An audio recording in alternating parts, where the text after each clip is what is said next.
BJP के बारे में एक बात हर एक राजनेता कहता है कि बीजेपी वो पार्टी है जो एक चुनाव खत्म होने के बाद अगली तैयारी में लग जाती है, और ऐसा ही अब फिर एक बार देखने को मिल रहा है। ये तैयारी खास तौर पर उस राज्य के लिए जहां पर भाजपा को लोकसभा चुनाव में सबसे ज्यादा नुकसान देखने को मिला। जी हां, हम बात कर रहे हैं महाराष्ट्र की, जहां पर भाजपा सिर्फ 9 सीटों पर आकर अटक कर रह गई, जबकि महाराष्ट्र में कई बड़े दिग्गज खुद चुनावी मैदान में थे। ऐसे में भाजपा ने अब महाराष्ट्र में अगले कुछ महीनों में होने वाले विधानसभा चुनाव के लिए चुनाव प्रभारियों की घोषणा कर दी है। जी हां, महाराष्ट्र में भाजपा ने झटका खाने के बाद चुनाव प्रभारी के तौर पर केंद्रीय मंत्री भूपेंद्र यादव को जिम्मेदारी सौंपी है, तो वहीं अश्विनी वैष्णव को सह प्रभारी बनाया गया है। इतना ही नहीं, भाजपा ने महाराष्ट्र के साथ हरियाणा, झारखंड और जम्मू कश्मीर के लिए अपने प्रभारियों की घोषणा की है।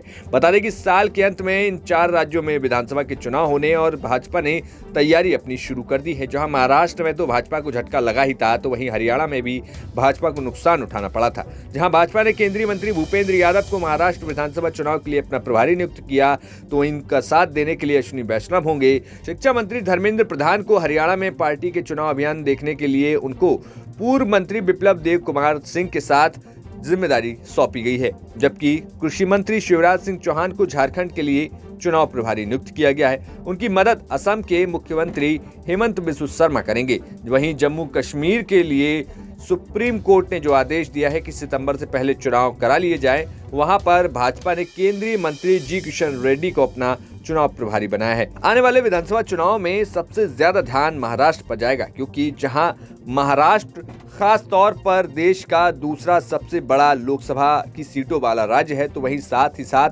भाजपा का एक मजबूत गढ़ रहा है। भाजपा ने राज्य में शिवसेना की जो पार्टी है शिंदे गुट, उसको साथ लिया है। इसके साथ ही अजीत पवार उनके साथ हैं, तो वहीं एनसीपी के साथ उन्होंने गठबंधन का नाम जो है महायुति रखा है। इसके साथ ही राज्य के महायुति का मुकाबला कांग्रेस, शिवसेना और एनसीपी शरद की पार्टी महाविकास अघाड़ी से होना है।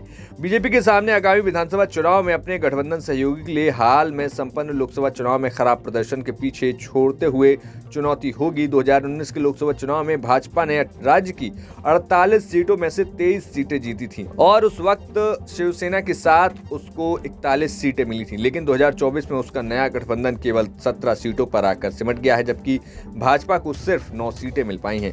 कांग्रेस को 2019 में सिर्फ एक संसदीय लोकसभा सीट पर जीत दर्ज मिल पाई थी, जबकि इस बार कांग्रेस जो है राज्य की सबसे बड़ी पार्टी बनकर उभरी है और अपने दम पर 13 सीटों पर महाराष्ट्र में जीत दर्ज की है। इसके साथ अगर हरियाणा की बात करें तो हरियाणा में भी धर्मेंद्र प्रधान और बिप्लब कुमार देव होंगे, जो कि वहां पर जिम्मेदारी संभालेंगे। बीजेपी ने यहां पर 10 में से 5 लोकसभा सीटें जीती, जबकि 2010 में पार्टी ने सभी 10 की 10 लोकसभा सीटों पर जीत हासिल की थी। कांग्रेस का दावा है कि वह इस राज्य में बीजेपी का विजयी रथ रोक देगी। कांग्रेस नेता भूपेंद्र सिंह हुड्डा ने रविवार को कहा कि ये तो सिर्फ शुरुआत है, असली लड़ाई आगे है। हमें ना रुकना चाहिए, ना झुकना चाहिए। लक्ष्य हासिल होने तक हमें बस आगे बढ़ते रहना चाहिए। वहीं शिवराज सिंह चौहान और हेमंत बिस्वा शर्मा के पास झारखंड की जिम्मेदारी दी गई है। मध्य प्रदेश का लिंक झारखंड से भी है, ये सभी को स्पष्ट है। जहां शिवराज सिंह चौहान को प्रभारी बनाया गया है, तो वहीं हेमंत बिस्वा शर्मा को एक संकट मोचक के तौर पर देखा जाता है और उनका राजनीतिक कौशल हर राज्य में काम आता है। जहां भाजपा झारखंड मुक्ति मोर्चा की